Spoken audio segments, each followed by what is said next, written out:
All right, I'm going to start a little bit early because my wife told me that she wanted to go and do something tonight, so I've got some time and I'll get good things underway.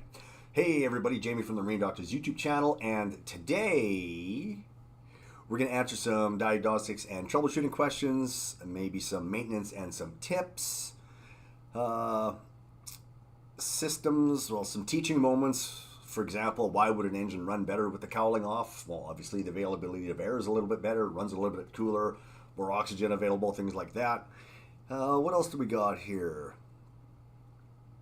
Go-to tools that I would use that would help the DIY guy or even other technicians out there. Oh, Ken says the ball game is on. Oh, well, Ken, I only got a certain amount of time that I can stream tonight, and unfortunately, this is the time. So put me in one ear and put the ball game on mute because I'm sure you know what's going on there, don't you? What else do we got here? Where can we start? Where can we start? I had quite a few questions this week about actually two different people were talking to me about a 90 and a 115 Mercury product, Mercury and or Mariner, I think it was, and they were having issues with timing and thinking that the base timing would affect the maximum timing, and on those particular engines, so this is the 3 and the 4 cylinders, the base timing, which is the timing that we set for idle, controls the idle timing and the idle speed. It doesn't affect the maximum timing of those particular engines. So their concern was if they started with the wrong base timing, would it affect the maximum timing? And I'm going to say it does not. What sets the maximum timing is a screw in the throttle arm that stops at a certain point. And I've actually got a video on YouTube here. I did it a number of years ago with regards to static timing so that people can actually set their timing and how to do it properly. So there's that. I mentioned that to them so that they could take a look and hopefully they get things figured out. Also, keep in mind, a lot of the times with timing and that type of information, it's written on the front of the airbox. So it might say something like 4 degrees before top dead center at idle and 26 degrees before top dead center on a little sticker. It's common on most engines. If it's not on that sticker, it's probably somewhere on the engine. If not, a quick Google and you can usually find the correct answer. I don't know if they got them running. I know that Luke was one of the people I was talking to, and he was having trouble getting past 3,000 RPM. I suggested doing a cylinder drop test, and I'll quickly explain a cylinder drop test because it's one of the most important tips that I can give you guys, and I use it very often. If my computer's hooked up, I can use my computer sometimes. If not, the old standby is disconnect and ground a spark plug, and then restart the engine and see if it changes. If it doesn't change the way it runs, you found the cylinder that's not working properly. The other side of the coin is, if it does change, you know that cylinder is actually running properly. I've got a bit of a story for you guys. We had a 90 horsepower Optimax come in a couple of weeks ago, I think it was, and it turned out that the direct injectors were failing on it. So I had number 1 and number 2 of the 3-cylinder engine that had failed. So I had a couple of used ones, and they take the gray ones, and I'll get into why we went with used ones pretty quick here. So I replaced the top 2. We test ran it. It ran fine. The customer took it out. Number 3 then failed. So we had to do some digging into, well, why was this happening? As it turns out, they do an awful lot of idling, and I didn't look into it further outside of that. I didn't see what oil they're using, but it could have also been the oil. But we actually popped the air compressor apart that drives the direct injectors, and there was a lot of carbon on the leaflets on the air compressor. So I called him up and I said, hey, you need to stop idling around. We're going to give you something that you can add to your fuel. So quick clean, it's by Mercury. You can add it to your fuel and it'll go through and it'll clean up the carbon, get the rings back out, and hopefully take care of the carbon issues. So the direct injectors, so air goes through those. It's for an Optimax. they were plugged and the solenoids in them were no longer working. Now, the reason that we went with used ones at the start was they're about $1,200 each Canadian. So if you got to do 3 of them, $3,600 for these injectors. I don't know why they're that expensive. Maybe Mercury had only bought so many through the years, and they're phasing the engine out. So they're holding on to them. And I was in discussions with Mercury about this particular engine, and I had a whole whack of black ones, but the black ones had been discontinued and changed over to the gray ones. And I said, well, can I still run black ones in it? And they said, no, the flow rate is different. So I couldn't even help the guy out by going with 2 gray and 1 black, which was really unfortunate because we didn't have one. The only one that we found that was available was down in the States, and we called around to another dealer. They, in fact, did have one, but they didn't have a used one. If they had a used one, they wouldn't let it go. So he actually had to go over and purchase the new one from the dealer. And it was $1,200. I guess if I would have purchased it, it would have been discounted to me, and I could have saved them a bit of money. But I kind of just didn't want to. I didn't want to get into the warranty side of that in case that one fails. You know, my used ones. What I told them is, if the used ones fail, I'll apply the amount that you paid for the used ones against new ones. So they picked the boat up today. We ran it on the dyno prior to it going out. It ran strong. It ran really well. So, crossing our fingers that everything turns out well for them, because they had people coming from out of town. I know everyone has people coming from out of town at times. But yeah, crossing my fingers. Oh, if you guys hear my dogs barking, they're upstairs. What do we got here? How do you know if an outboard's overheating? Oh, that was a good one. So, typically speaking, the telltale will stop operating. A buzzer hopefully comes on. If a buzzer doesn't come on, then you either have an old engine that doesn't support that technology, or number 2 is you don't have the alarm working properly or the sensor working properly on the engine. So a foolproof way, I guess, is if you believe the engine is overheating, number 1 is remove the hood after you've stopped, obviously, and shut the engine off. Remove the hood, take some water, and pour it on the heads. If the heads start to crackle and sizzle, it's definitely getting hot. That's time to call up a friend, use your lifeline, whatever, and get that person to come pick you up and pull you back home. Or if you're close enough to shore, row your way back. I have heard of people in instances, what they'll do is they'll start the engine, run it for a bit, wait for the alarm to go off, and then shut it off. And then they sit for a bit, and then they start it, and they do it over and over and over and over again. Keep in mind, the way the engine's alarm system is designed, it's designed so that the engine alarm goes off prior to any damage happening to the engine. So if it's going off at 180 degrees, as soon as it goes off, shut the engine off, throw some water on it, cool it down, wait 15-20 minutes, throw more water on it, and they would keep going. I'm not saying that this is the right thing to do. I'm just saying that this is something that people have done in the past, and it seemed to work quite well. Another thing I wanted to mention, I watched a YouTube video this past week, and it's about this fella that he goes out camping, and his name is Andy, and it's pretty entertaining. But this time around, instead of going out camping, he went out in, I think it was about a 6-foot inflatable boat with a 2-horsepower engine on it, and he happens to live in England. So he was going across the channel to a small island, and I'm watching it going, I'm thinking, I know a lot about engines, I know a lot about inflatables, I know a lot about things can go south really quick, and he's kind of just out in the middle of nowhere, outside of there's sailing ships around or big ships, and he's just zipping across in this little inflatable with a 2-horsepower engine. And of course, what happens?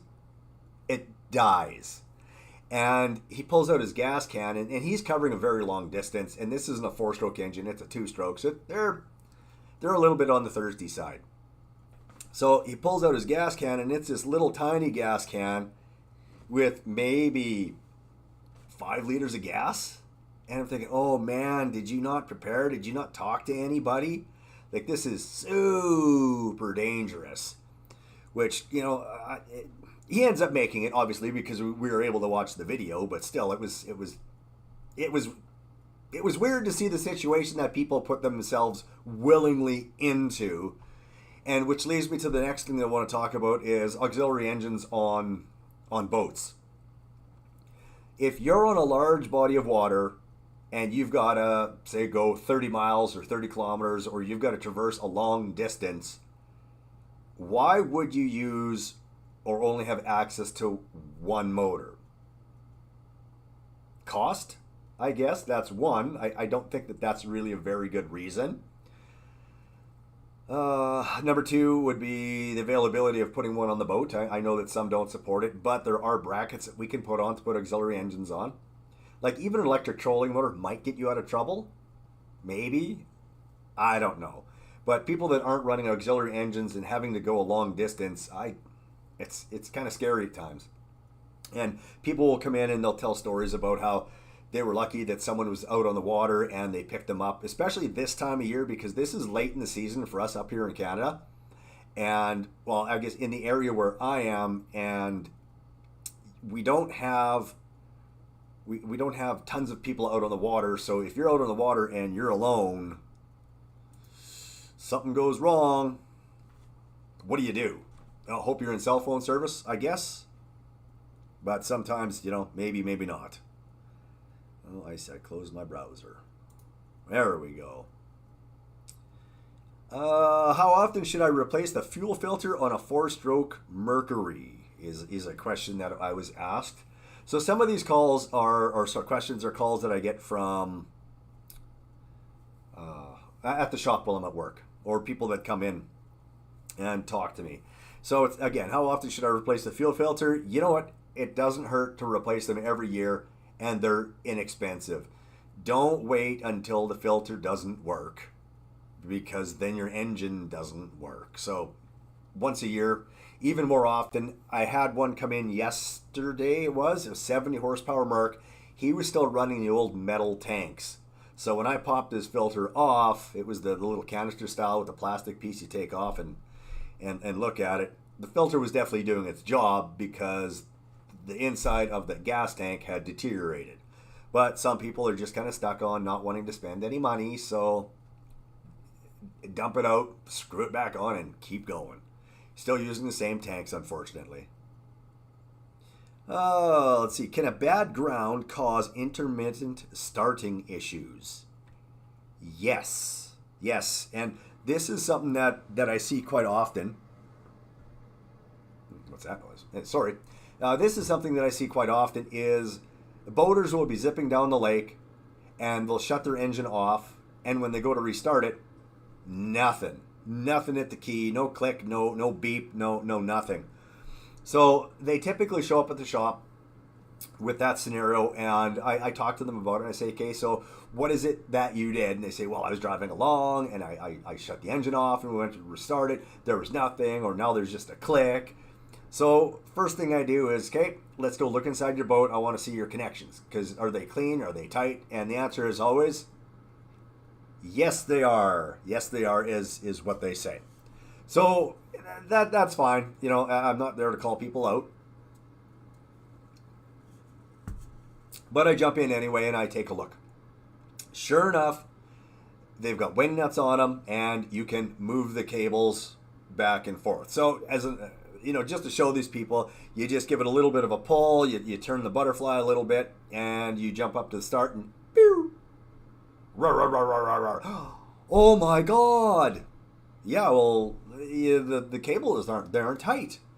And if it's not that the cables aren't tight, it's because they've turned green and there's corrosion in between, so that the power just can't go through. So I've covered this in videos before where you'll have a certain amount of voltage, 12 volts, for example, at a junction, but not enough power to spin over the starter. And that's because we've got voltage there. We're not capable of pulling the amperage through to get things to work properly. So what people end up doing, I guess, over time is they just neglect their batteries, or they just don't clean the connectors. And other questions I get is, what do you do with the battery over the winter? And you take the battery into your house or into your garage or someplace, doesn't have to be in a warm place, but just well, no. Let's start over. If it's a freezing place, take it in the house to a warmer place. If you're in a place where it drops down to around zero and places like that, it'll be fine. Just make sure that you're charging it 2, 3, 4, 5 times a month, and it'll be fine for next year. Do you grease the steering cable, or is that overkill?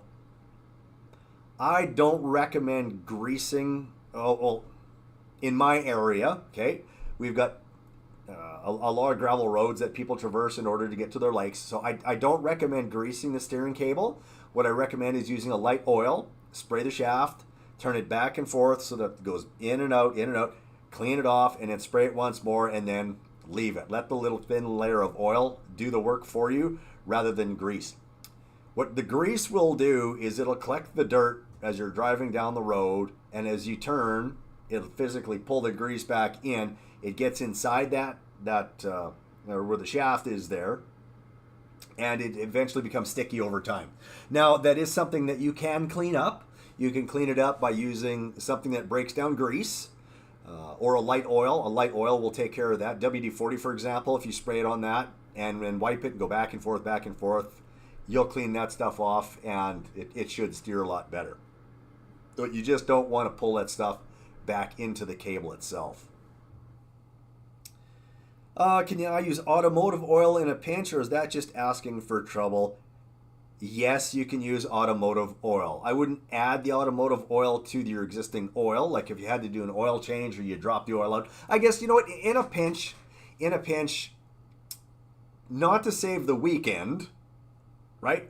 But what I'm saying is if you're down half a liter or something like that, throw some oil at the engine. It's better than running low on oil. But yeah, change it as soon as you can. What am I doing here? Is it worth upgrading to a stainless steel prop if I'm mostly in fresh water? So outside of whichever water you're in, stainless steel probably offers the best performance that you can get for an outboard or a stern drive. But the alloys that they use now in the props are really, really strong. So is it worth, and an example is here in Canada, a prop might be $430 retail, but it's 3 times that for stainless steel prop. Do you get 3 times extra performance over that alloy driven prop? No, you don't. So if you went to a garage sale, for example, and you picked up a stainless steel prop, by all means, throw it on there and give it a whirl and see how well it works. Yeah, they won't flex as much as aluminum, if much at all, and they'll work better and the efficiency is better with stainless steel. Just keep in mind, though, if you hit something, you're probably replacing everything in the bottom. So gears, shafts, etc. Maybe even a complete lower end. Which leads me to, I've talked about this in a few videos with regards to insurance claims. And I've come to the realization that if you've only done $4,000 or $5,000 damage to your engine, it might be worth it instead to pay that out of pocket rather than using insurance.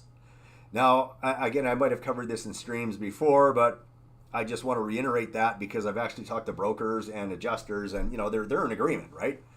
Because your premiums go up, you have to pay your deductible. Sometimes there's depreciation on the parts, and sometimes your $4,000 fix, they might depreciate it by 50%. So now you're down to $2,000 you're getting, and then you pay your $500 deductible, and now you're at $1,500, and then your premiums go up by $200 a year. So it's, liability insurance, I would say, is a really good idea, but for damage insurance on older stuff, no, it isn't worth it anymore. You could probably save the money throughout the years that people spend, and I think Ken has mentioned that a few times. That's what he does. He just saves his money. Then if at some time he's got to replace something, he hasn't put the money out on premiums for insurance, which is a good idea. Is there a way to test a stator without fancy tools?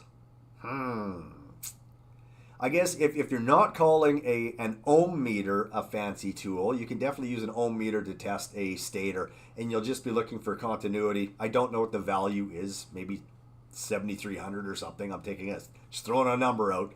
But you want to see that you do get current going all the way around and coming out the other side. Outside of that, what do I use? I use a DVA meter, which is a digital voltage adapter, and what it looks for is peak AC current. So it'll have a capacitor in it. We'll hook it up, we'll spin the engine over, and it'll measure the highest amount of current that is going through the loop, and it holds it in that capacitor so that the meter can physically read that and reports you the number.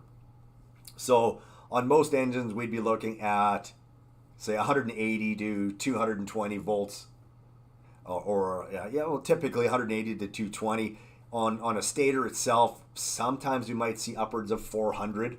And again, you need that attachment for your voltmeter, or you need a specific DVA meter to get those.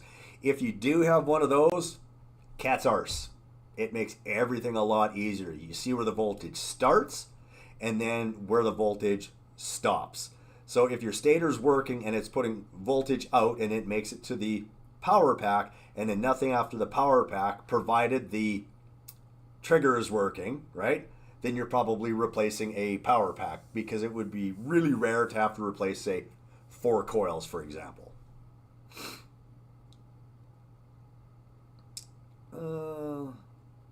If I could carry 5 tools on a boat, what would they be?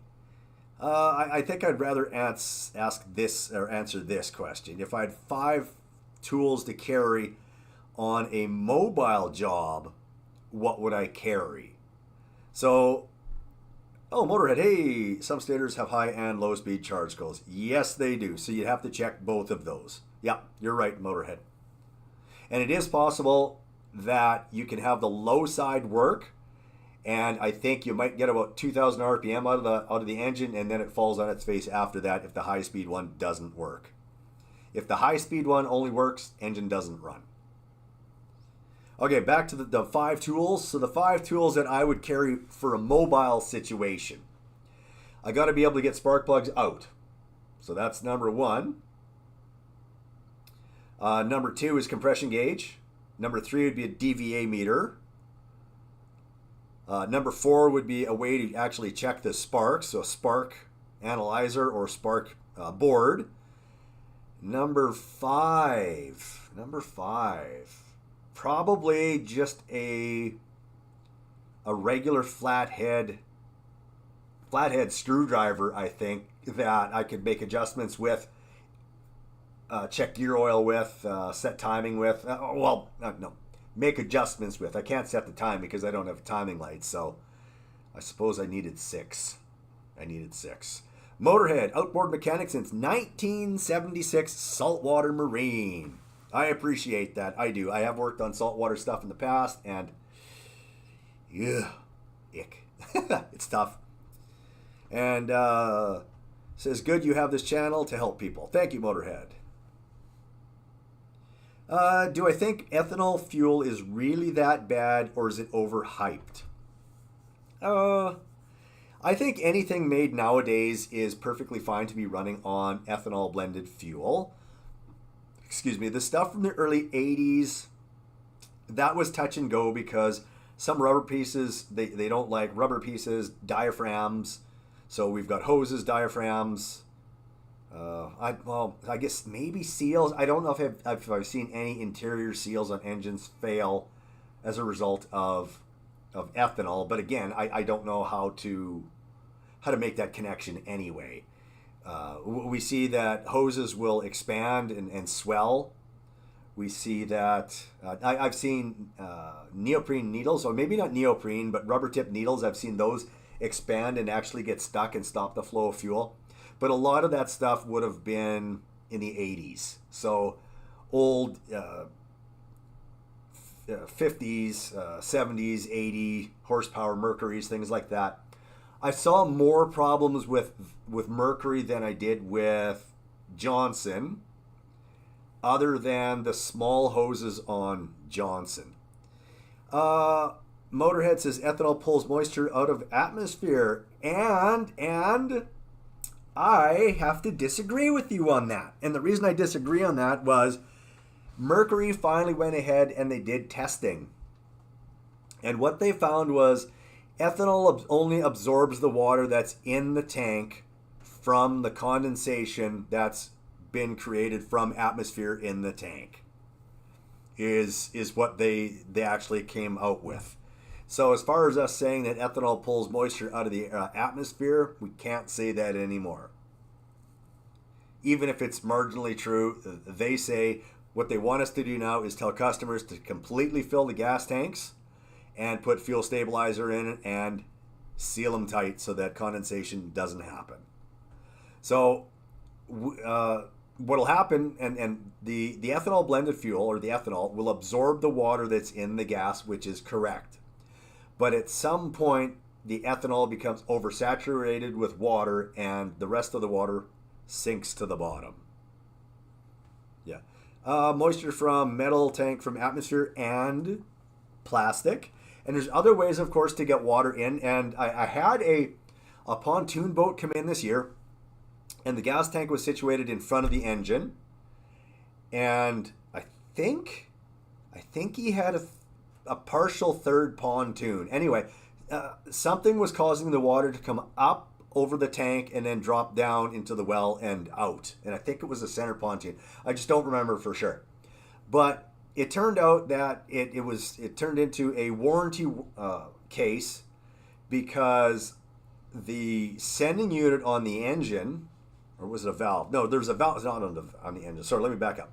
There's a valve that sits on top of the fuel tank, and some of the bolts had backed off. So as the water was coming over, it would get into his gas tank and then into the engine and then took out his fuel pump.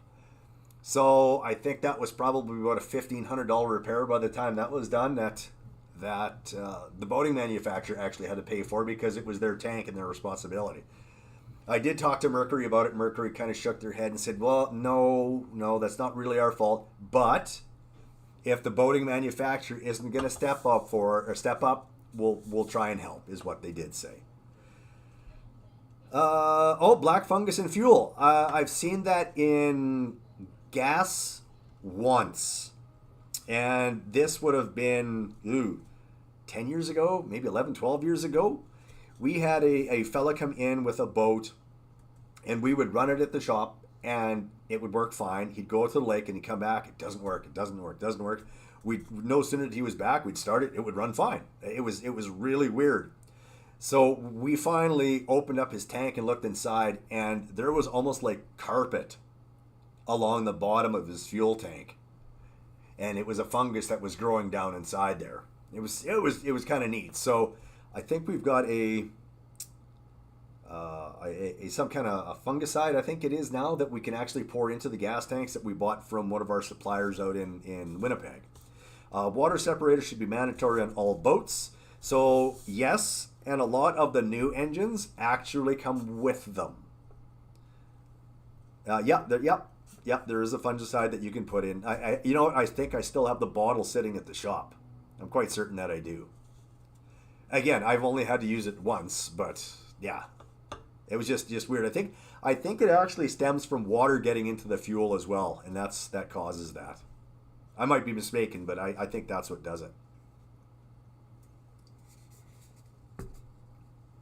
And then it starts to grow.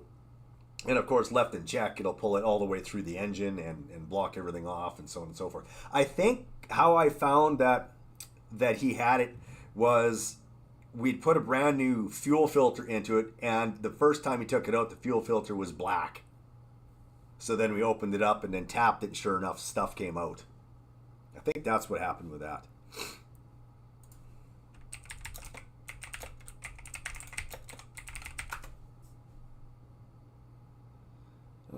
else we got here?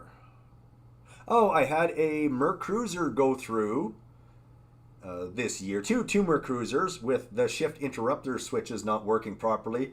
One was hanging up. One wasn't even working at all. Now, the one that wasn't working at all, if you pushed hard enough on it, it would work. But for the amount that the actuator would move it, it wouldn't work. So he would have trouble getting it out of gear when he was out on the lake. The other guy, he would drop it into gear and the engine would stall because it would hang up and the switch would stay activated. So that took some adjustment to the cables and so on and so forth. Finally, I got it to work right at the shop, crossing my fingers hoping it works out at the lake for him. Generators and sailboat diesel old fuel in tanks with moisture get fungus. Yeah, I think the thing is a lot of those guys, like a sailboat, for example, probably, and maybe even the generators, they don't run enough fuel through or change it often enough. You got to keep in mind that you need to change, just as you, change gear oil and so on and so forth in an engine. If you've got fuel tanks over time, drain them and start over, right? Keep it clean as possible. And I saw this past year with an Optimax engine came in with congealed oil in the tank. So we cleaned that all out, flushed it out with gas, refilled it, and sent him on his way.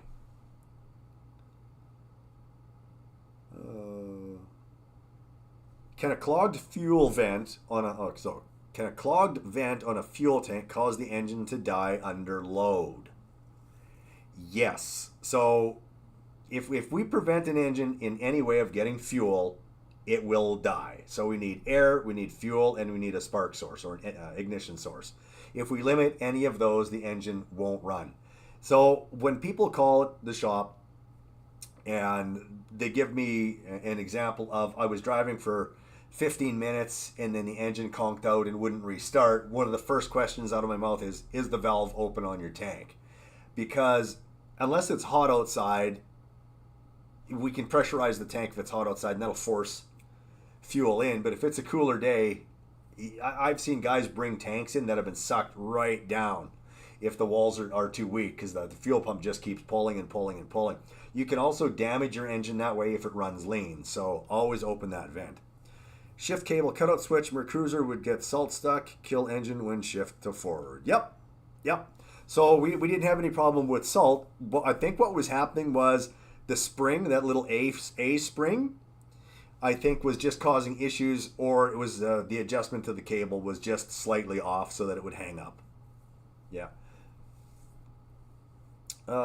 Best way to clean corrosion off of battery terminals. I do all of that stuff by hand. I'll put on a pair of gloves, I'll get a wire brush, or I'll get sandpaper, and I'll clean it off by hand. If I have to be out on a boat or whatever, if I'm in any kind of hurry, I'll actually take a wire brush hooked up to a drill and spin it, holding it away, obviously, with a glove on, and clean it off that way. That works really well, and it's very quick. And again, why do they have to be clean? Because sometimes the engine just won't start with dirty terminals. How often should you check the lower unit oil? I would do it, well, I guess when I'm at the shop, I only do it when the customer comes in. But if I had a boat, I think every once in a while I would be pulling the prop off to make sure that rear seal is fine.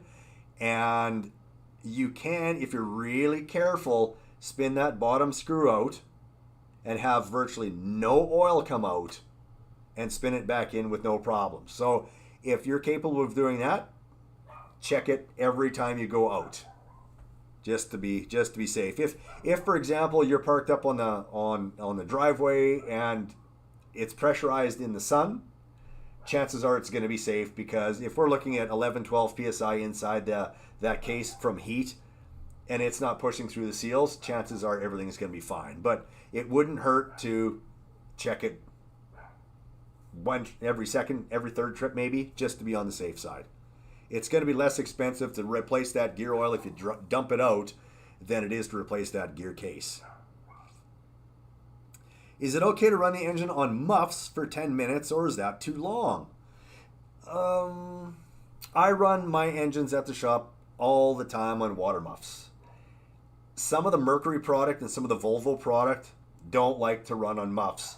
I ran a Suzuki today, and we could not get it to pump on the water muffs. Enough water was making it up to the pump to make it kind of spit a little bit, but not enough for us to do any other kind of testing. We actually had to fill a great big container with water, drop it in there, fire it up, and sure enough, the pump was fine. But by that time, we'd already taken the gear case off, gone through the water pump to verify that everything was fine and that we didn't damage it. Anti-siphon valve on fuel tank supply lines could get clogged, restricted, and starve engine. Often, small check. Yep, 100%. So there's a anti-siphon valve, so that's so that the fuel doesn't run back into the tank and it stays in the line. So as your engine is running, it draws that ball back on the spring, and then the fuel comes around it. But that check valve can, over time, get plugged up with stuff and restrict the flow of fuel. How would we know this? Well, degraded performance if not enough fuel is getting through, but if it's stopped altogether, the primer bulb collapses and sucks in. So we can also see that with fuel lines, that fuel lines will actually fail and they'll collapse. And I've seen this a few times. It was the gray hose from early 2000s, late 90s, and there was a liner on the inside that would actually let go, and it would crinkle all up and ball up so that you couldn't pull fuel through. You could push it through with your primer, but you couldn't do it with your fuel pump. Many two-stroke Mercury outboards melted from that valve. Yep, as soon as they lean out, for sure. Yep, that's why it's so important to make sure that we're getting, I guess, well, Motorhead is saying there that by not enough fuel going through, we melt the top of the pistons and destroys the engine. One of the things you need to watch for when you're running those engines, for example, is if you typically, on a good normal day, and this is why it's important to have a tach and to know what your gauges mean, so tach or even a speedometer, if you can typically do 5,000 RPM at 35 miles an hour, and then you let the boat sit for, say, 3 weeks, and then you go out and it's only hitting 4,700 and a little less miles per hour, that could be a fuel restriction that's causing that. So you want to take those carbs off, you want to clean them up, or you want to check for a fuel restriction somewhere so that you don't burn that engine out. The engine will appear to run fine, but you'll be down a few RPM, a few hundred RPM. Motorhead had to deal with that inner liner on that gray hose, drove him crazy. Yep, no, I agree. When customers come in, what I'll do sometimes is and it happens right up close to the connector most of the time. I'll say, hey, let me cut that, and we'll take a look inside. You cut it, and sure enough, I think I might even have pictures or shorts regarding that, where I've taken and shown it inside the video of what it actually looks like. Why does my engine idle fine but bog when I accelerate? Oh man, that opens up a whole can of worms. That's a lot of different reasons. I think a lot of things come to mind. Bad compression, poor ignition, carburetion's an issue, the timing is wrong, too tall of a prop for your application, so the boat's too big for the size. The engine's too small for the boat.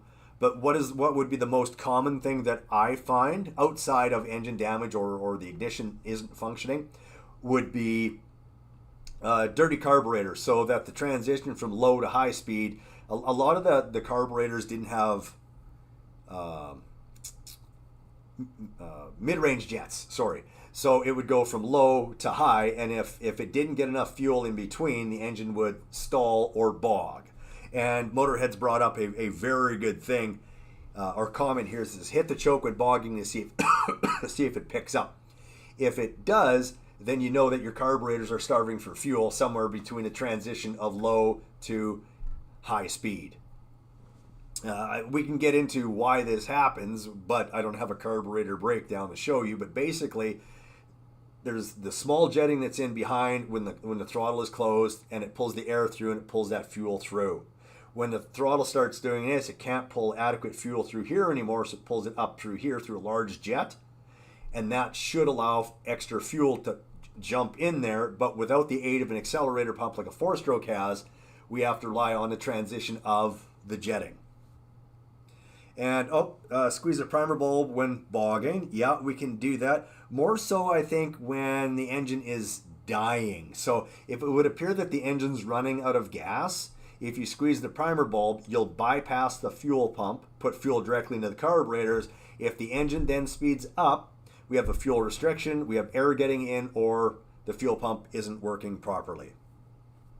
I have a lot of people, they'll come in and they'll say, yeah, I'm having trouble starting my engine. I need a new fuel pump, or I need, well, I guess carburetor work could be the answer. But they come in and most of them want new fuel pumps. And I say, well, when you squeeze the primer bulb, you actually push fuel through your fuel pump into the carburetors directly. It should start. If it doesn't start and it's a choked system, so that's what the plates that open and close, it's the carburetor. It could be a fuel pump issue if you've got a primer circuit. So a primer circuit is just a valve that would open, and as the fuel pump pulses, it would shoot fuel through that into the intake.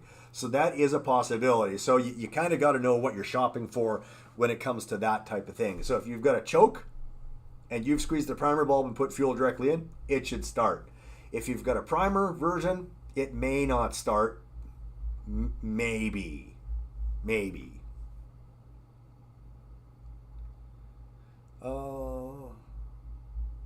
How do you test a fuel pump without removing it? What I do is I'll take the outlet line off of wherever it runs to. So if it runs to the carburetor, I'll just pop it off there. I'll take a plastic bottle, I'll stick it inside the bottle, and I'll have someone spin the engine over or activate the electric pump and watch for the result. I'll also do that same test to look and see if actually I've got a really slick test here that I do, but we'll look for water, or if it's degraded fuel, we can do it that way as well.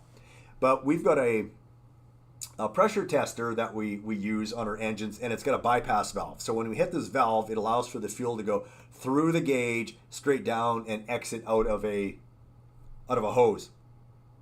And I've done this many times where people will come in with electric pumps, and their VST or their vapor separator tanks or their fuel supply modules are filled with bad gas.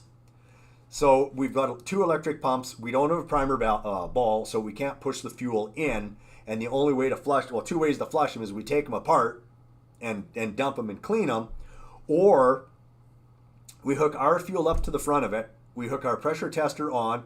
We press the bypass valve and we activate the switch at the front, which turns the fuel pumps on, and it'll draw the old fuel through, the new fuel through, and push the old fuel out.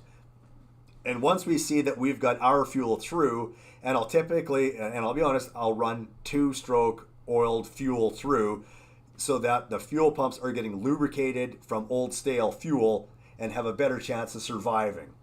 So once we do that and we see that our premixed fuel is now just a steady stream, then we put everything back together, we hit the key, and we fire the engine up. Role of the VST and how should it be checked? So the VST is the vapor separator, and what it's designed to do is keep the fuel that's available for the fuel pump to be in a liquid state. So fuel, when it starts to get hot, and if it's under a vacuum, will turn to vapor. Lickety split. It'll start to boil. It's called vapor lock.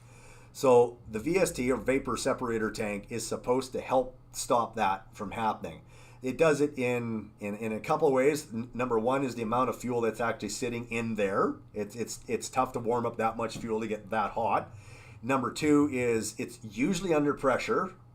And number three is we will have a copper pipe that runs through it, almost like a rad, or you could see circular or coils, or a rad type version where it funnels water through there and helps cool that fuel to prevent vapor lock.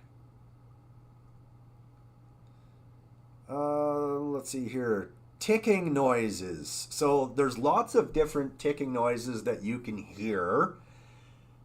If it's a 2-stroke engine, and I'll ignore 4-stroke at this moment, but if it's a 2-stroke engine and we start a 2-stroke engine, if we hear a ticking or a clacking noise that goes away, It's the pistons slapping against the wall.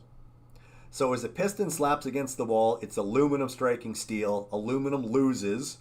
It starts depositing aluminum on the wall, and over time, the engine piles up.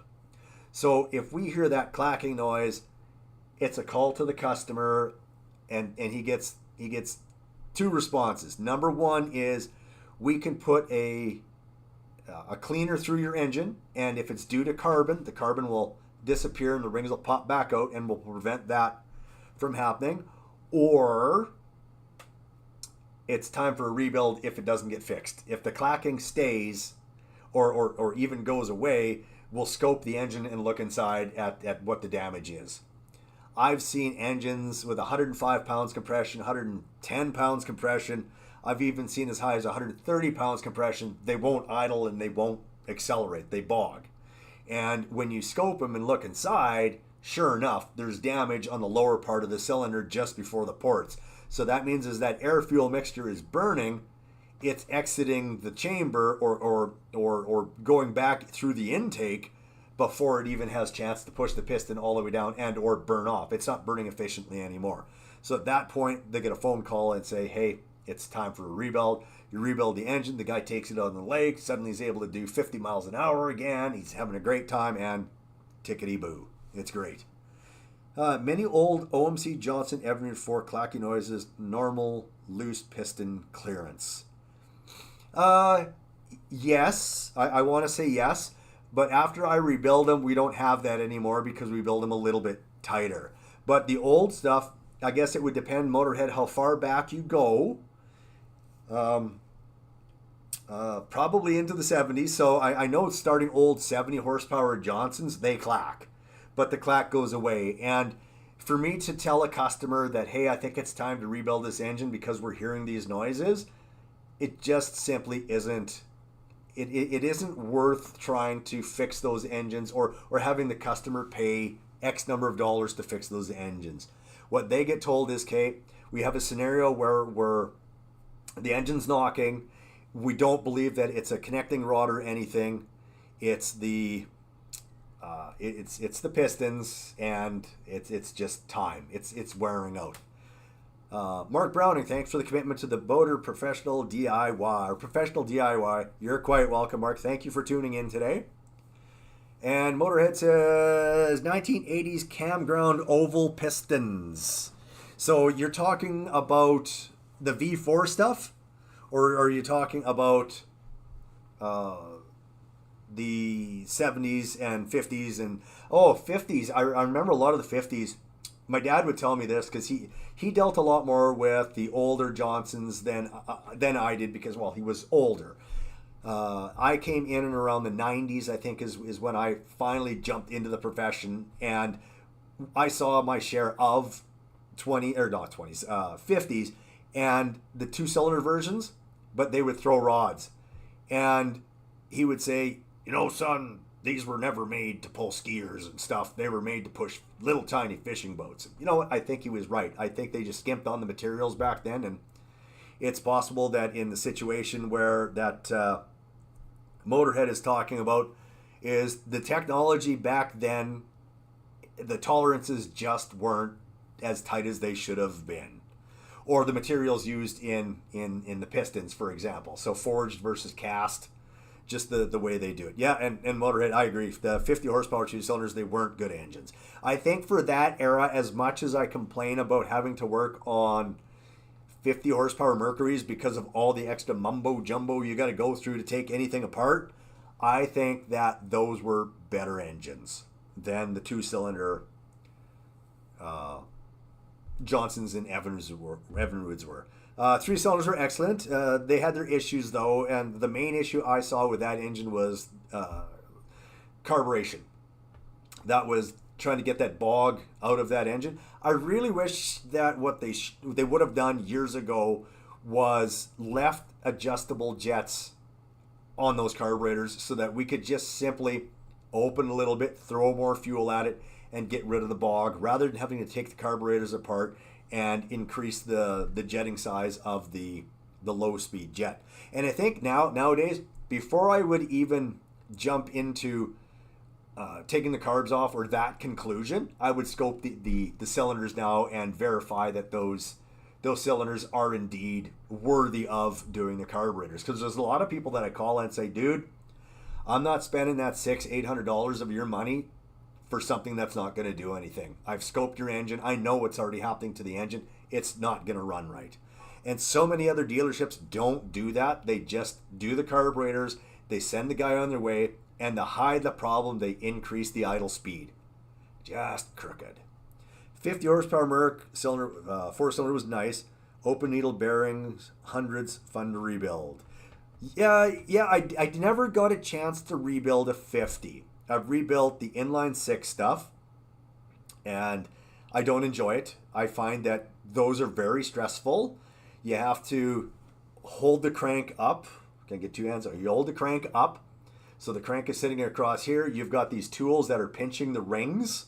And then you've got to hornswoggle this thing all the way down and drop pistons in one at a time, taking the tools off to put these things together.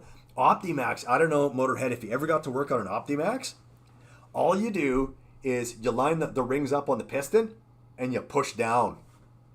Because it's chamfered, so it'll just simply slide right in. Really cool, really cool. Yeah, I remember my dad, I watched him this one time. He had his hoist out, and he had a wire going from one side of the crank all the way across to the other side of the crank, and he held it in the middle so that he could support the crank as he was putting it down rather than trying to hold it in place.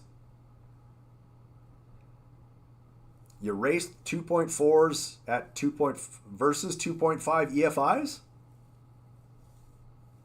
I don't know if I've ever, I might have seen a race engine come through. I don't know what we had to do to it. Are those the same engines that they ran with those River Roar? No, I guess River Roar you may not understand down there. Back in the 90s, we had these race boats would come up to Canada, and they called the Great River Roar. So they would race up and down, go around the bridges, and come back just in an oval. I think that's where they used those engines. So we would see them running on there. And I think, did they run on alcohol? Or aviation fuel, I think they ran on because the smell that would put off. But I think they had those things tuned to run at like 12 grand. So they would just wheel. Tiny little prop on them. Hardly anything for a drive shaft, kind of just bolted together. Speedmaster lower units. Yeah, that's quite possible. Yeah. How do you know if your impeller needs replacing before it fails? Well, number one is you should replace it every 3 years so that it doesn't fail. And number two is if you watch your telltale, it'll start to taper off. It'll start to slow down. And in some instances, you'll see a varying or a great deal of difference between idle versus high speed with the amount of pressure that it creates. They ran 104 octane offshore in those boats. Well, they would have to because I'm sure that they were all high compression engines. Oh, what else do we got here? We put water pressure gauge on Mercury. Yeah, that would be another way. But again, as long as a person has reference to that water pressure gauge, or they know what it's typically supposed to run. So if it's supposed to run 1 psi at idle and 20 psi at wide open throttle, those are things that you need to know and possibly even write that down. Because I've had customers come in and you'll say, well, do you know what RPM your engine runs at? And they just look at you. Like they got a tach. I'm sure they stare at it all the time, but when push comes to shove, they never remember. So it's good to write those things down.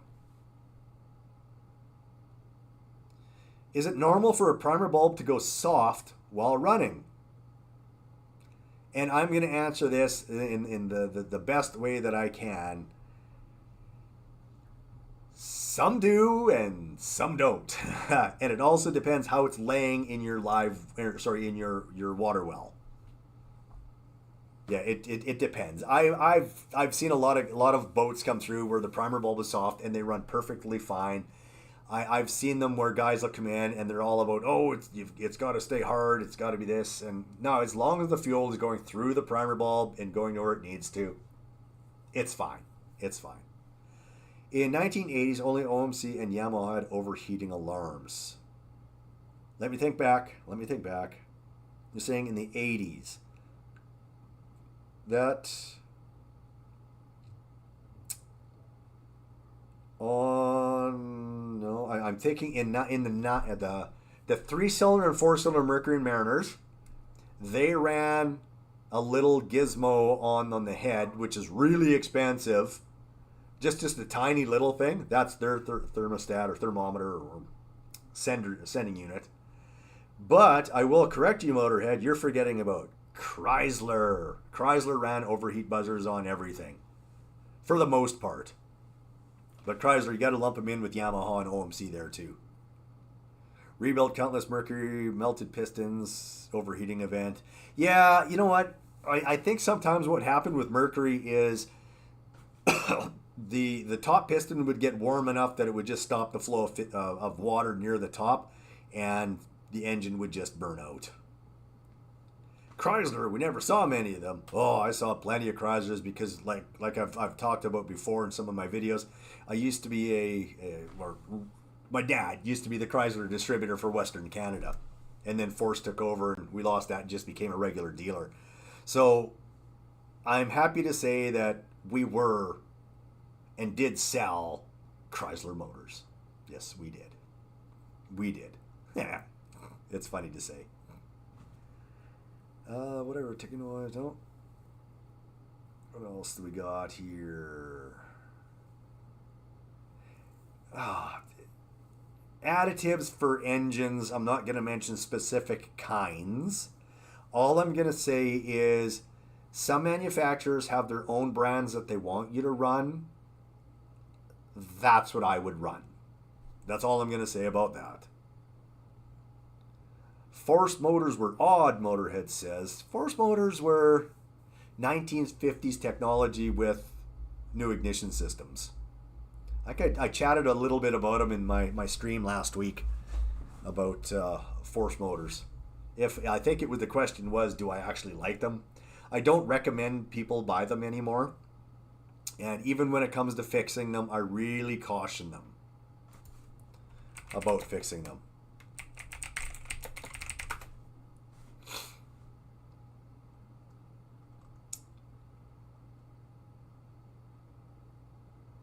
Why does my engine run smoother in reverse than forward?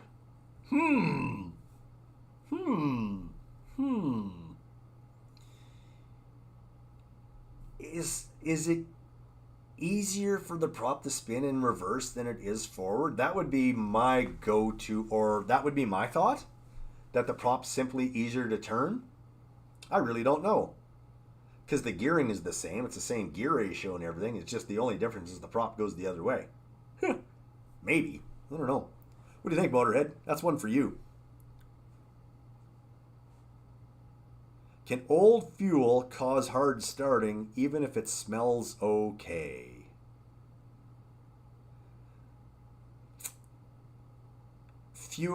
Old fuel can cause starting issues because it physically does not want to burn, or if it does burn, it doesn't burn with enough power to push the piston down efficiently. So ways to tell if fuel is bad is smell. It starts to turn yellow. It's turned to green inside your carburetor. Yeah. Drain as much of the fuel out of the tank, or run your tank as low as you can at the end of the year. Refill it with new fuel. Put storage conditioner in it, and it should be fine for the following year. Full as possible. Motorhead. Small Chryslers under 40 horsepower were very nice motors. Reverse may increase exhaust back pressure. Oh, you're thinking maybe it pulls the exhaust into the fins, maybe. Yeah, I like that. That's a good one. I like that one. We'll go with that. It pulls exhaust in and makes the prop easier to spin. Good one. I like that. That's a good one. Back to the Chrysler under 40. So you're talking the 35. The 25 I thought was a very nice engine to work on. And as large as it appeared to be, it wasn't all that heavy. The 99s and the 15s had garbage starting ropes on them, or the drums. They were horrible. It would spin the flywheel a turn and a quarter maybe. And yeah, I didn't like those at all. Once they went to the top mount with the force engines, I thought that was fantastic. It worked a lot better. A really different engine, and I thought it was a really good engine. The idle characteristics were really good, and I think they did a very good job with it. It was actually made by U.S. Marine. It wasn't in the works by Chrysler. It was the 3-cylinder. Now, Motorhead, I want you to guess at this one. It was a force engine, and it was a 3-cylinder. What engine am I talking about? You may not even know it existed.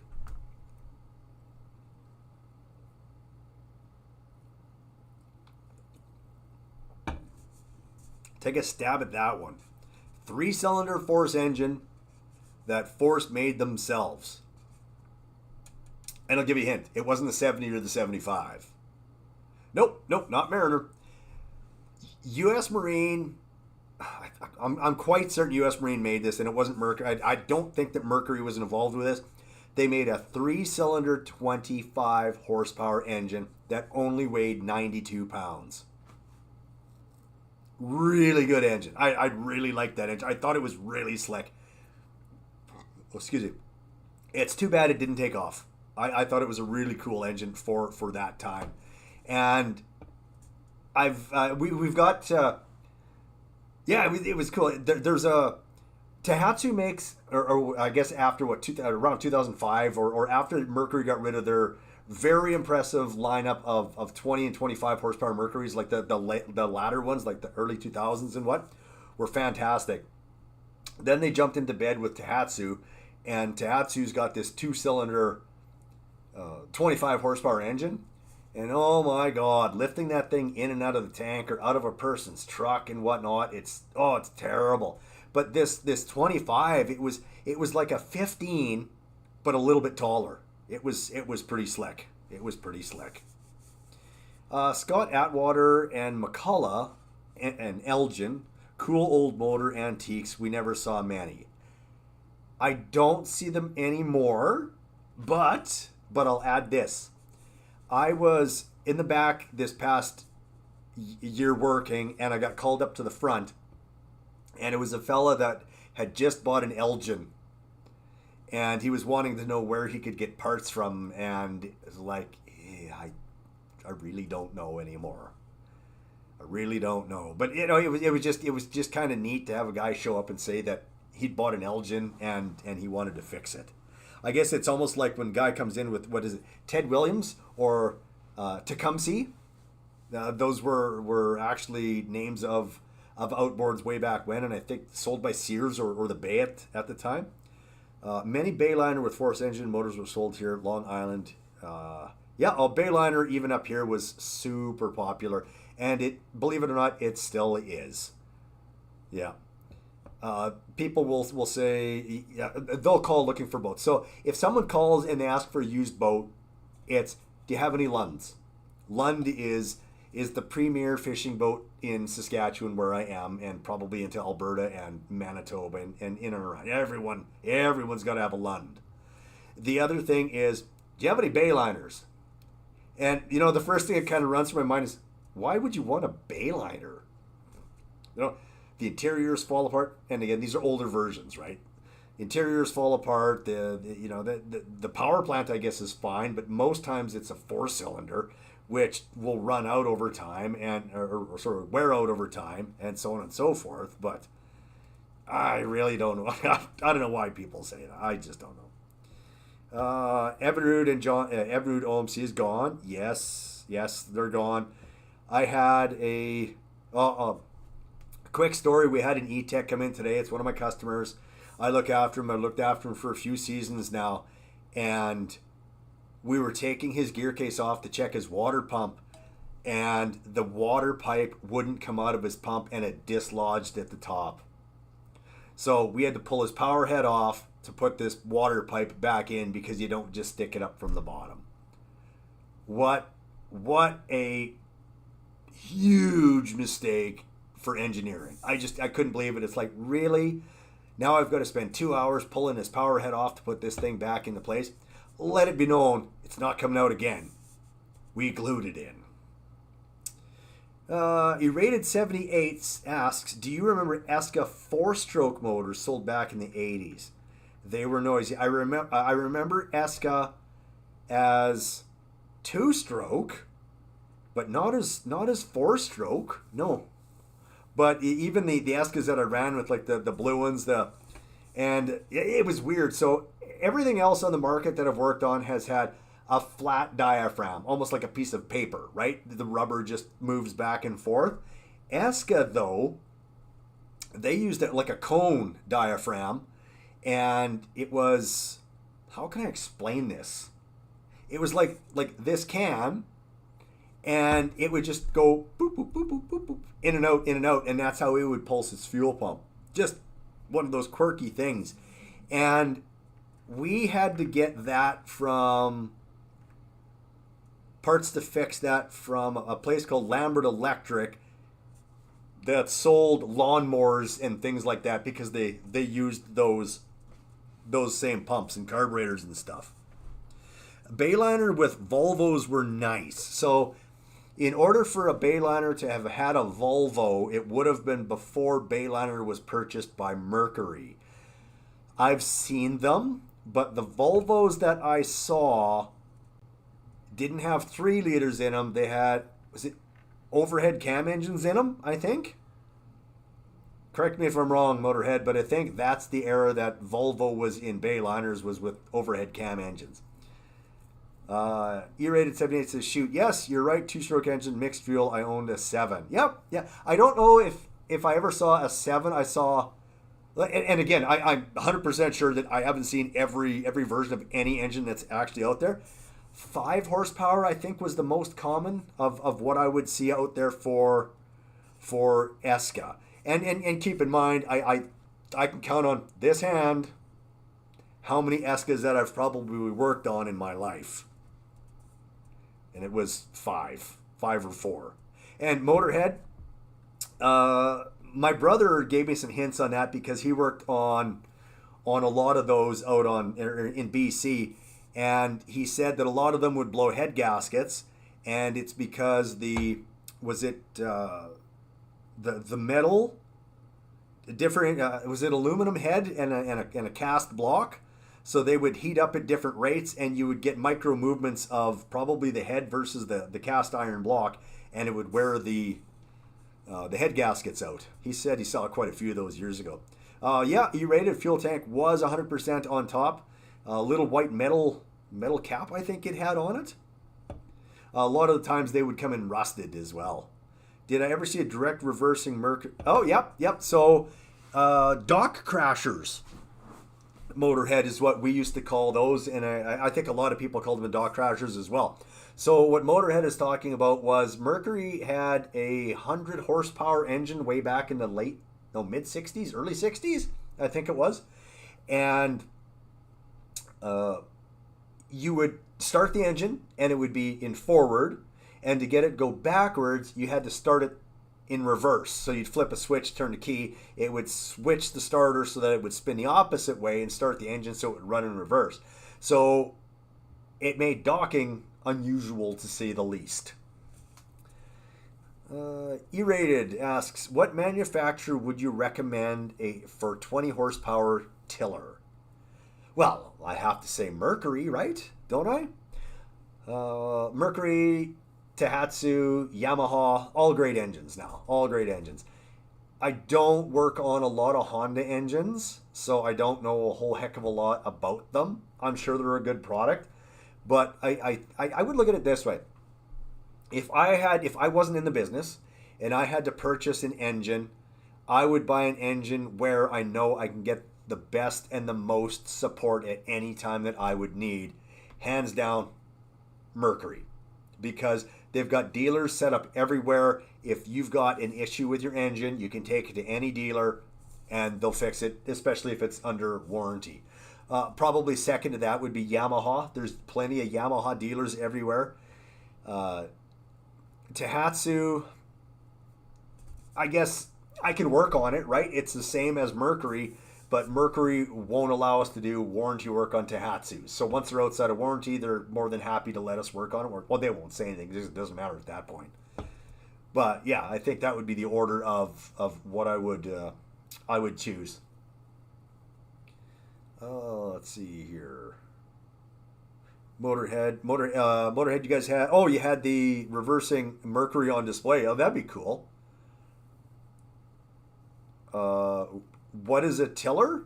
A tiller is the small engine that you sit at the back and you steer with by hand. So tiller steering, I guess, is what it is. So console steering is a boat where you have a steering wheel, and tiller is where we sit at the back and drive it with that.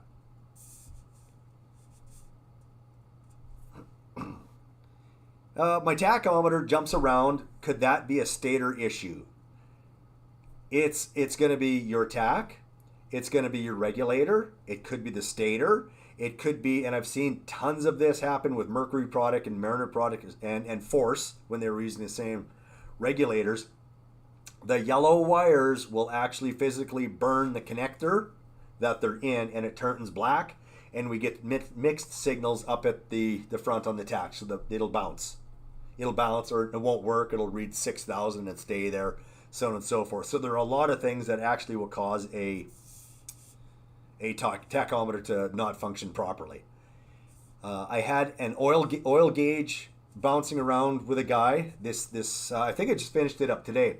It turned out that the sending unit wasn't working properly. So the sending unit's got a little diaphragm in it, so it moves back and forth, and I think it would be spring loaded, I would imagine. And when you rev the engine up, the needle on the oil would just jump around. It would fluctuate. And this was caused by the diaphragm and spring probably not working properly, bouncing. And it would send the I think it works off of rheostat inside that as well. So think of coils inside there, and something maybe moving up and down the coils. And the more resistance there is, shows a different value on that gauge at the front. So I replaced the sending unit, started it up, revved it up, no issues. Did I ever work on OMC electric shift out drives and outboards? Yes. I worked on the spring version, so that one had the spring that would clamp down on a clutch. I've worked on those, plenty of those. And I've also worked on the ones that came out later that used the little solenoids to move the pins up and down to open and close the valve down in the pump on the drive. So yep, I've worked on those. It was good for its time. I think probably right now Mercury's probably done the best job out of anyone with just a little gizmo or a little solenoid at the top that just simply or motor that spins a shaft. I think that's a much better version, and that's probably what they should have done way back then. The green and blue wires, you're 100% correct. I know that we supplied voltage to those wires at different times to raise and lower the solenoids to open and close the valve. And the spring-loaded ones, if a guy was zipping down the lake and threw it into reverse, bye-bye spring, because the springs would break. They'd break, or they would just simply wear the clutch out. Volvo outdrives, I like that design. I discussed this with my son the other day because he hasn't worked a lot with Volvo drives outside of we just changed the oil on them. And he commented, asking how Volvo drives are, and I said a Volvo drive is a very, very good drive. It's very simple down in the bottom. It's two gears. It's a pinion gear and the drive gear, and I've seen Mercruiser fail way more often than I've seen Volvos fail. But on Mercury's own behalf, or I should say to say it wasn't Mercury's fault. Ran low on oil or just simple neglect or underwater things. But again, I'm a Merc guy, so I'm definitely going to see more Merc product than I am Volvo. It doesn't mean that Mercury made a bad drive. And case and point is, when I ran my forum years ago, we had 11,000 members active on the forum, so super busy, but the majority of the questions were Mercury because I knew the most about Mercury. We had sub forums of Johnson and Evinrude, which would have been second place. Yamaha, Honda, and things like that were very minimal because everyone knew that I was a Merc guy. Let's see. E-rated 78. I've heard to stay away from E-Tech motors. Are there any years that are reliable?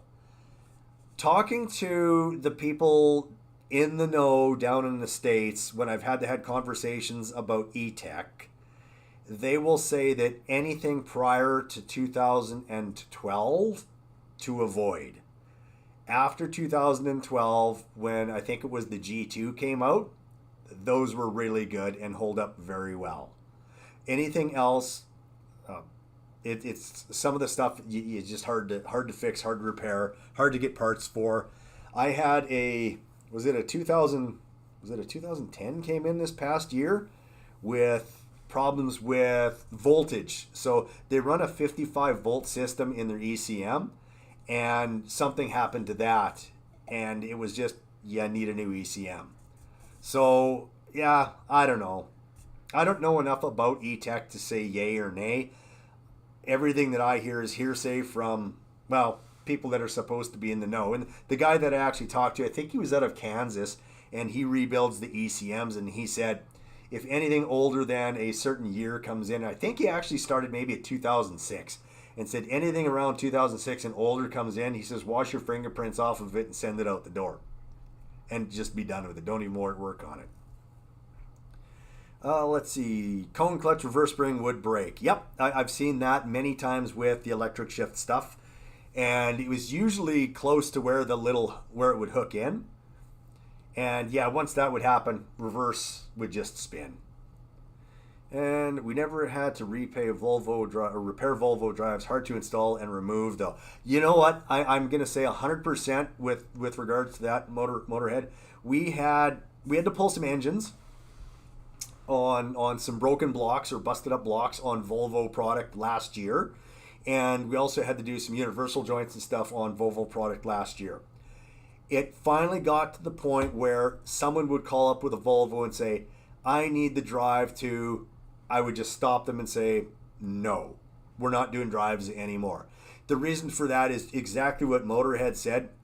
The drives, we would take a drive off, and out of the blue, the engine would be out of alignment, and we couldn't get the drive back on. And a lot of you probably don't know, but you've got to crawl into the boat, and you've got to adjust the height of the engine up or down. Most times you got to bring it back. Let's see, it would sink down. You got to bring the engine back up, because over time the stringers get a little bit soft and the engine physically sinks. It drops down inside the boat.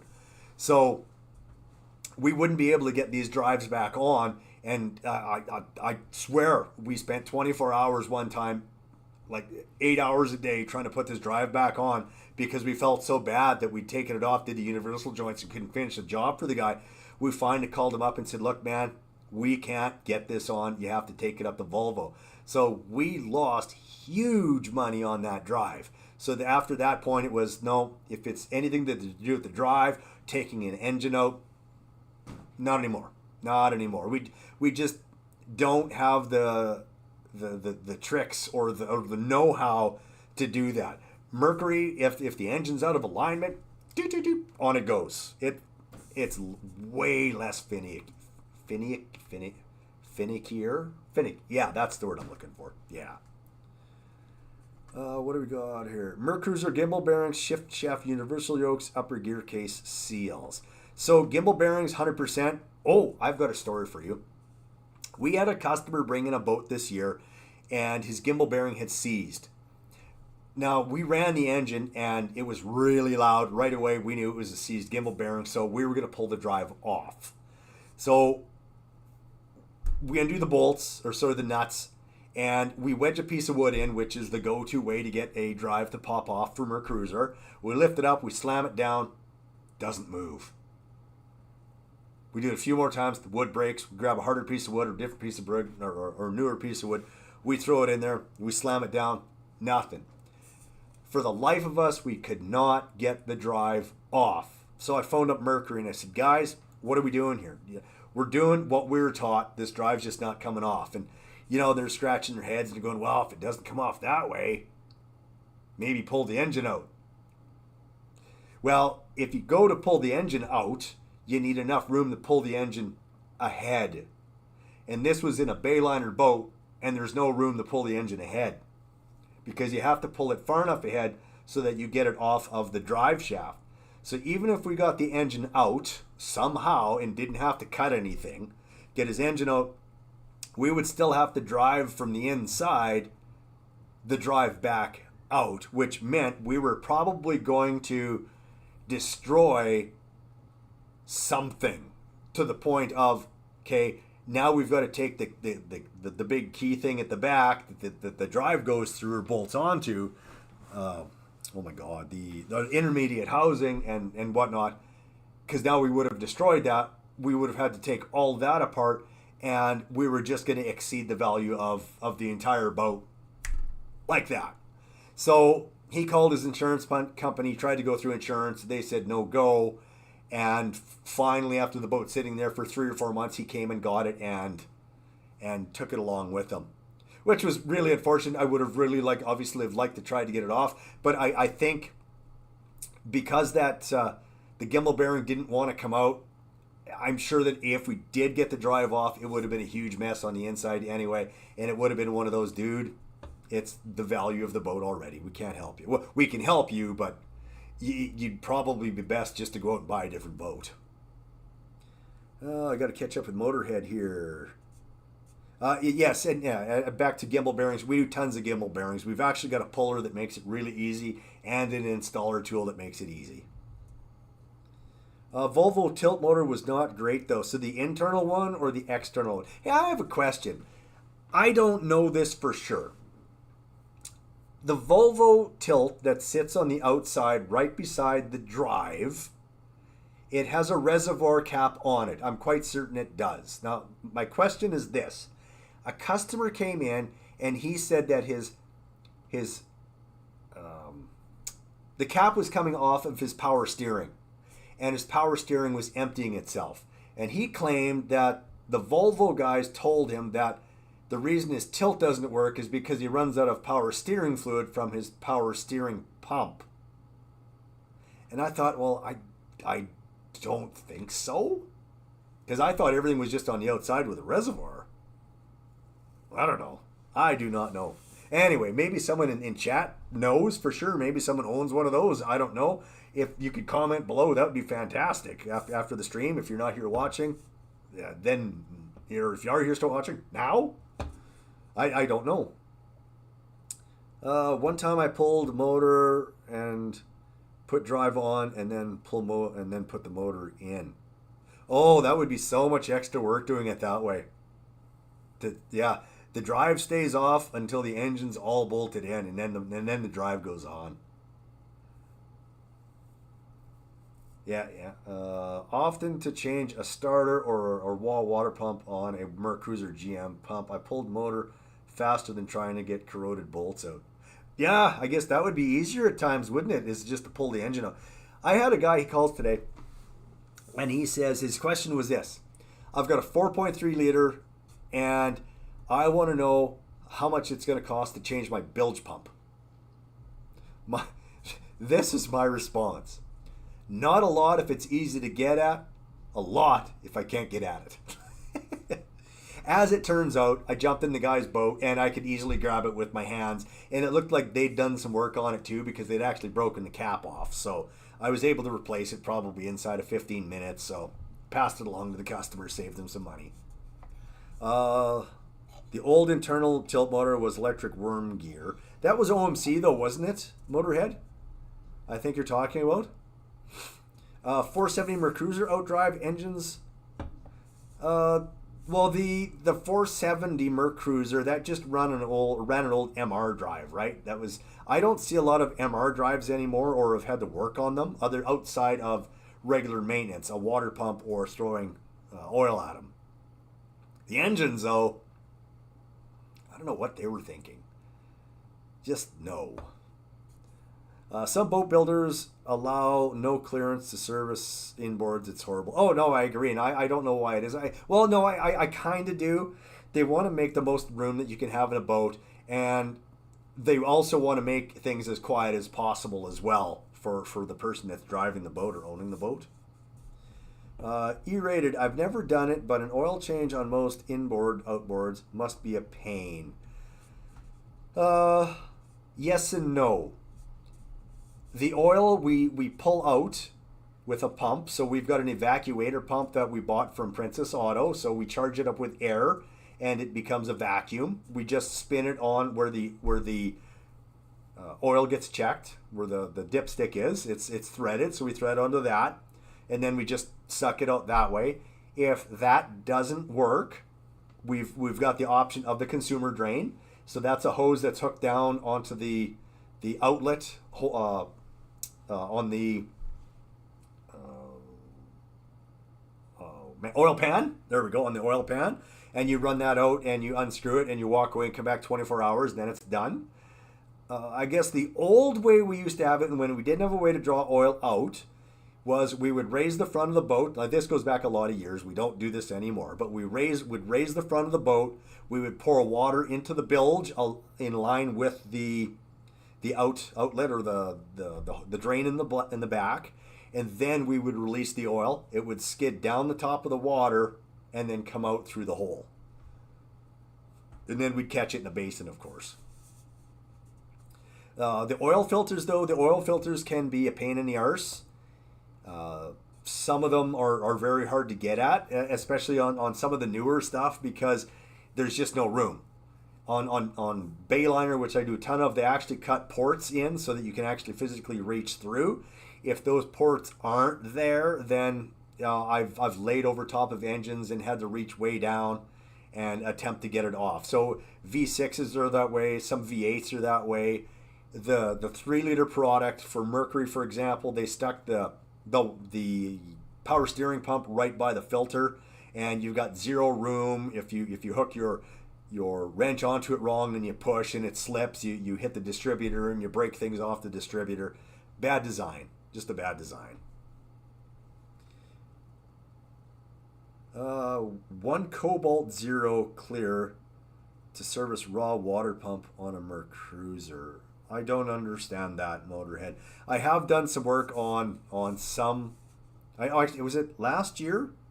I think I did a raw water pump and all the bolts went in from behind on it, and that was a terrible job. He said replace the water pump or the impeller, and I got it all apart, and I replaced the impeller, but he needed a new wear plate in the back, and there wasn't one around, so I had to order it, and he wanted the thing for the weekend, and he said, and I told him, dude, if I'm putting this wear plate back on, it's staying on, because I'm not crawling back in here and taking this pump apart again. It was just way too much work. Guys, hear me out. It's not that I'm lazy. It's just that when you've got 40 or 50 boats that you need to get through during the week to make everybody happy, you can't spend hours and hours doing one job. You make one person happy at the expense of 6 or 7 that didn't get out to the lake because you couldn't get theirs done. Let's see. Oil filters rust on. I pulled my motor. You pulled your motor to get the filter off. Oh my God. I've had breaker bars, 2-foot breaker bars on, not oil filters, but water separated filters that would rust on. Oil filters, I've put the wrench on and pushed with my feet, or foot I should say, in order to get them to come off. Cobalt is a high-end boat builder, excellent quality. Actually, no access to service the engine. That's just silly. That's crazy. E-rated. Thanks for popping by. Thanks for commenting and talking along with us. I appreciate it. Cheers. Let's see. My trim tilt trim is slow. Do I need fluid or do I need a new motor? Needing a new motor will make a consistent labored sound as you're raising and lowering it. If it's low on fluid, you'll hear it go ch-ch-ch-ch-ch-ch-ch kind of thing. You'll hear it spin and you'll hear it missing. And then it catches more fluid. So the motor itself will speed up, slow down, and so on and so forth. So that's a quick way to tell if you're low on fluid or if you actually need a motor. Another sign you need a motor is when you hit the button and nothing happens. You'll hear a click at the relays or at the solenoids and nothing at that point happens. You can then jump the solenoids. You can't really jump relays, or you just jump the tilt motor directly to a battery and see if it works. If it doesn't function, the tilt motor's probably had it.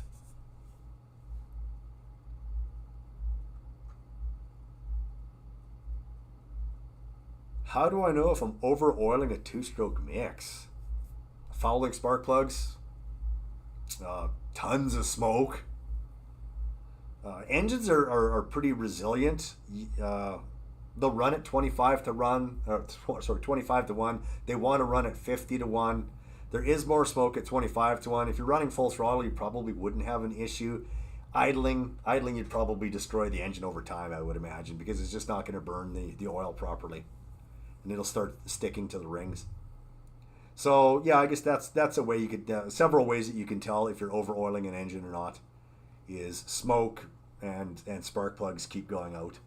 And by smoke, I mean lots of smoke. Like, I don't know if anyone's old enough to know what mosquito fogging is, but when we would go camping, we'd be sitting in our tent or in our camper, and this would be out at a campsite, and there'd be a truck that would go by pulling this thing, and it would throw all this smoke for lack of chemical, I guess, into the trees to kill the mosquitoes, called mosquito fogging.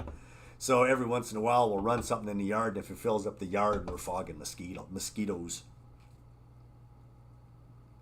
Can you reuse a fuel filter if it looks clean? Well, we're always going to say it's always best to use the new one, but in a pinch, if it's clean, it's probably going to be fine.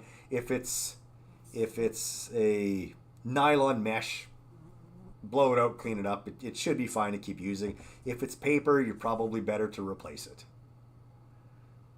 Yep, you're right, 100% right, Motorhead. Solenoids can click, but not transfer power to run the tilt motor. So that's where you would jump a solenoid across. Let's see here. What's the best way to flush salt water out of a cooling system? So if you don't have the attachment on the engine at the top, so it's a place that you would hook a garden hose in, that would be the best way to do it. And it probably wouldn't even hurt every once in a while to run a descaler through it as well. So I think how I would do that would be I would take my hose and pour it into the hose, then hook it up and then run the engine, or run it through the engine with the power of the water pushing it through. The other way would be to get some water muffs and run it on water muffs and run it for an extended period of time in hopes that you're getting all the salt out. I think there's even products out there, Salt Away, maybe something that a person could use. Again, that stuff is designed to clean out the engine. And honestly, after salt water run, you're 100%, you should be flushing your engine. Not once, not twice, probably 3 times to make sure that you can get everything out. In Florida, a tremendous amount of salt builds up. Salt away cleaner. Yeah. So yeah, you've got to get the salt out, because the salt, if number one, if it's not going to stop the flow if it doesn't only stop the flow of water, it corrodes. And that's a huge match. I've even seen, I had a Yamaha, and I think I did a short on it, or I know I did a video on it of some kind, but it was all scaled on the inside, and it wouldn't pump water. Water came out the telltale, but the engine just kept overheating. It wouldn't pump it through the heads. When we pulled the heads off, it was all scaling. So this scaling is this stuff that would sit on the inside of the walls, and you could take a pick and you could pick at it, and it'll flake off. And no one got in there and picked this stuff. It just all let go, and it all just kind of went down to the bottom, and it would stop the flow of the water.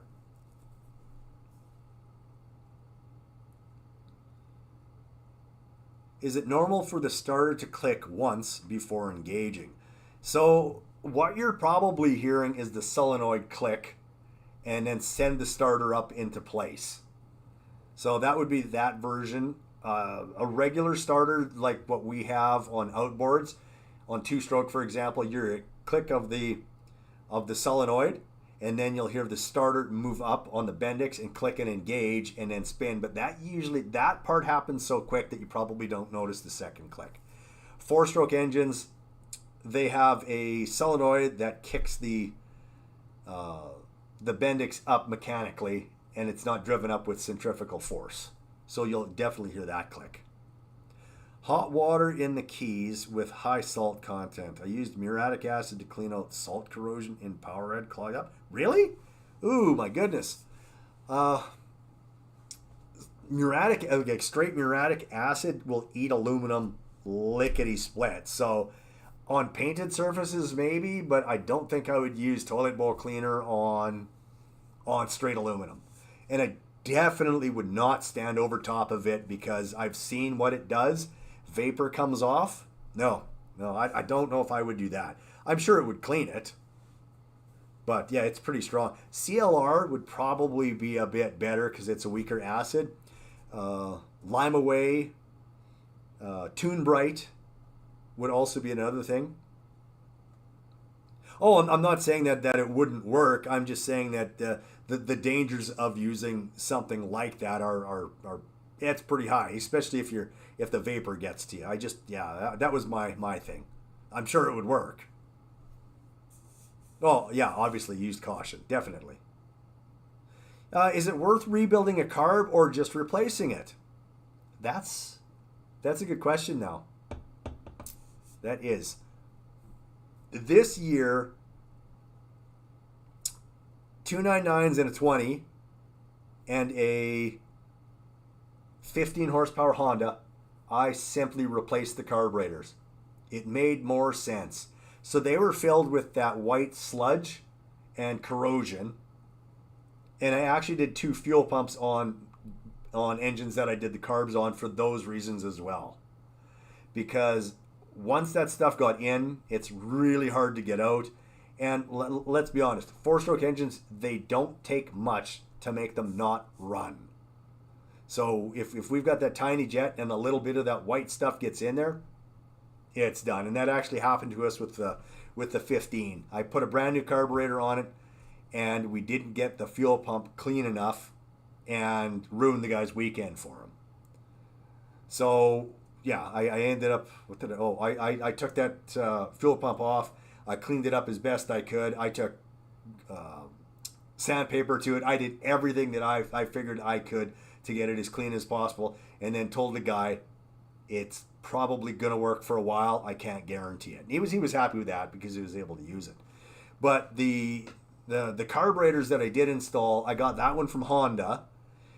The 25 Merc that I did, I had to get that from Mercury. They did make an aftermarket version of that, or one from China. We ordered that in for like $90, but it wouldn't work. It wasn't the same. It was the right part number, but it was the different carburetor. But the 9.9s that I did and swapped those carbs out, fantastic. They worked with no issues. Engines fired right up, sat there and idled the way they're supposed to, ran the way they're supposed to. Those worked really good. So if I can buy a carburetor for $60 and install it and not have to rebuild it for the guy, it's simpler, it's faster.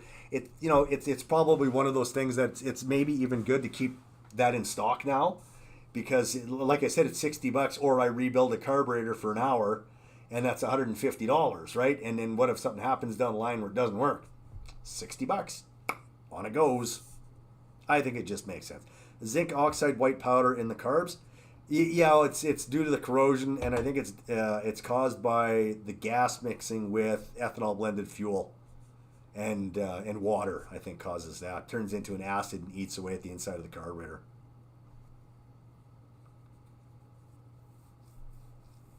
What else do we got here?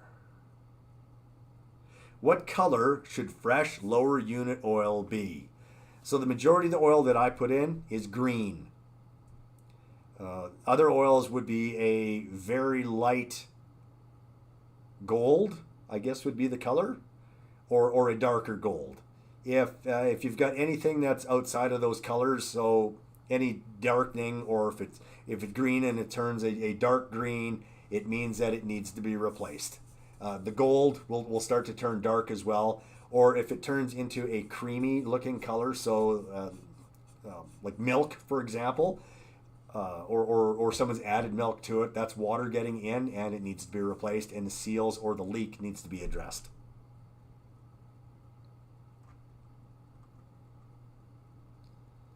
What else do we got here? I replaced the battery and now the trim won't work. This is common. I get a lot of people will show up and they can run their engines, but the tilt doesn't work. And the first thing out of my mouth to them is, "Did you hook up all the wires?" And of course, yeah, I did, of course, right? And a lot of these people, they show up out front, and these are things that I actually do for free for people. Is I'll scoot out front, I'll jump in their boat, I'll look around, I'll grab the tilt wires, I'll hook them up to the battery, show them that it works, and send them on their way, and at no charge. It's kind of one of those things that I think they feel foolish enough already. They shouldn't have to pay for it too. I'll never be rich, but I'll make people happy. Can a bad kill switch cause random shutoffs? Yep. It'll also cause the engine to cut in and out, or misfire, almost as if someone shuts the engine off, back on, back on. I guess it depends on the condition of the switch and how bad it really is. I know that I've seen cutoff switches that don't work, and I've seen ones that I think it was the old OMC. They used the sombrero kind of idea where it kind of just was a cap that went on and it pushed the pin in. And that didn't last very long because they wore out really quick and people couldn't start their engines, or they'd die on the water and so on and so forth. And then they came with kind of a three-prong thing that just slid over top and pushed the button down. Can worn motor mounts cause steering issues? Yeah. So when an engine is running, the prop wants to take the engine sideways. So it's called prop walk. As it spins, it wants to pull the engine sideways. So if you've got bad motor mounts on your engine, I don't know how severe it would be, but the engine's going to be moving side to side. It'll physically pull. So that could cause issues with regards to steering, but I just don't know if it would be all that noticeable. I think what we do notice, though, is when the motor mounts are bad, is the engine seems to want to go forward and backwards more, really sloppily, rather than having turning issues, I suppose. I've never really seen it, but yeah, I guess. Is there a way to test oil injection without running the engine? Well, VRO, yes. So with a VRO pump, the way it works is it works off the crankcase pressure. And once the crankcase pressure gets high enough, it pulses.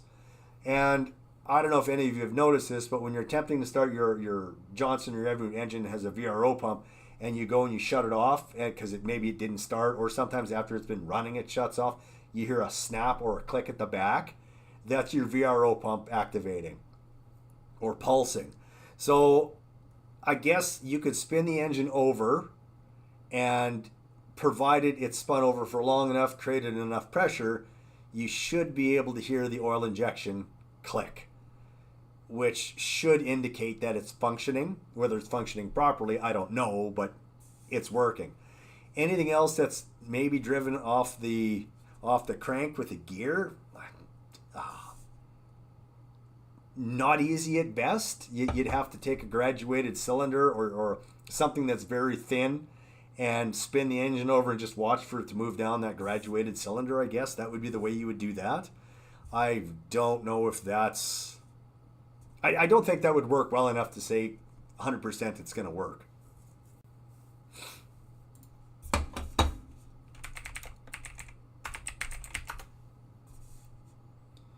How are we doing for time?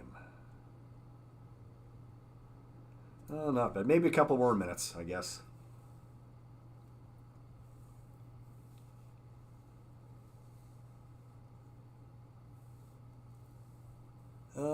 And my engine runs fine until I tilt it. Then it sputters. Could it be wiring? I'll use a scenario of not tilting, but the engine actually shutting off. Old Johnson's, for example, the 70 horsepower was. I saw tons of these. Saw it happen on the 50s. The wires would come in, and they would have a piece of metal go across, and they would bolt that piece of metal down. And I've seen the wires break over time, which would stop the engines from running properly and stalling. I've seen that happen. As far as the tilt, a battery operated ignition, maybe you might have the RPM drop because of the voltage draw to the tilt motor. I've seen that happen. That's usually a bad ground or a bad battery, or the charging system just can't keep up. There's that. And yeah, I'll do one more, and then I'm going to get going here.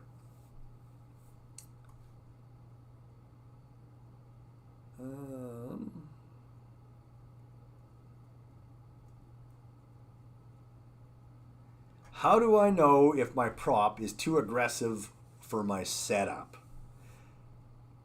Poor hole shot, limited RPM.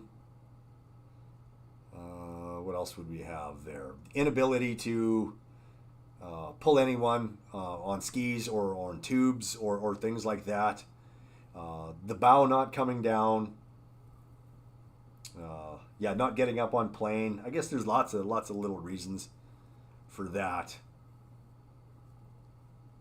Outside of that, nothing else comes to mind really. Anyway, I appreciate everyone that watched. Probably be here next Friday. Hopefully get more viewers. It'd be fantastic. More questions asked. I was kept busy by Motorhead, E-Rated, and if my chat goes back far enough, Ken was around. Ken Karpik was around, and I had one other person. I'm quite certain.